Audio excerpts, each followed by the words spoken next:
Bel ham bitta butun avrat. Bel qismini umumiy maydonini 3dan 1 namozda mabodo ochilib qolsa namozi ketdi. Namozi buzildi. U namoz bo'lmaydi.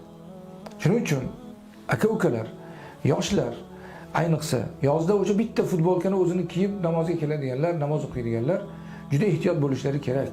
Sal uzunroq kiyim kiyib yoki o'sha kiyib olgan kiyimlari egilganlarda, rukuga, sajdaga borganlarda orqalari ochilib qolmasligini ta'minlaydigan libosni kiyib olishlari shart.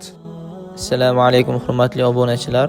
Polomax mahsulotlarining afzallik taraflaridan mahsulotlarimiz, maykamiz hamda futbolka singletlarimiz egilganda, rukuga borganda, sajda qilayotganda belimiz ochilib qolmaydi.